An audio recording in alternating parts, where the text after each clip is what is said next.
ஒர்க்குக்காக அவங்க ஏதாவது use பண்ணியிருந்திருப்பாங்க. Cable try போட்டிருந்தாலும் ஒரு சில இடத்துல வந்து இந்த மாதிரி தவறுதலா வந்து ஒரு கேபிள் ட்ரை போட்டுட்டு அவங்க டைவர்ட் பண்ணி கொண்டு போவாங்க. ஸோ, அங்க எனக்கு கிடைக்க வேண்டிய இந்த ரேக்குக்கு இவ்வளோ ஏர் ஃப்ளோ அப்படின்னு எனக்கு வந்து இருக்கணும்.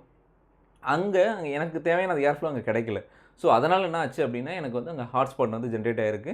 Over the period of time. இமிடியேட்டா ஆகல. Over the period of time hotspot generate ஆச்சு. அதனால எனக்கு டெம்பரேச்சர் ரைஸ் ஆச்சு. ஸோ, ஃபர்ஸ்ட் விஷயம் நான் ஸ்பாட்ட வந்து நான் ஐடென்டிஃபை பண்ணிட்டேன். எங்க அப்படின்றத.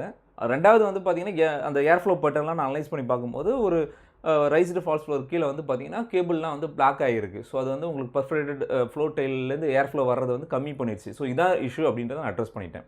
நெக்ஸ்ட் நான் என்ன பண்ணேன் அப்படின்னா, அந்த ஏர் ஃப்ளோ வந்து பார்த்தீங்கன்னா, அந்த ஏர் ஃப்ளோ இஷ்யூவ வந்து நான் குயிக்கா வந்து நான் ஃபிக்ஸ் பண்ணிட்டேன். எப்படி ஃபிக்ஸ் பண்ணேன் அப்படின்னா, so fixing of air flow issue. எப்படி ஃபிக்ஸ் பண்ணேன்னா ஒண்ணுமே இல்ல.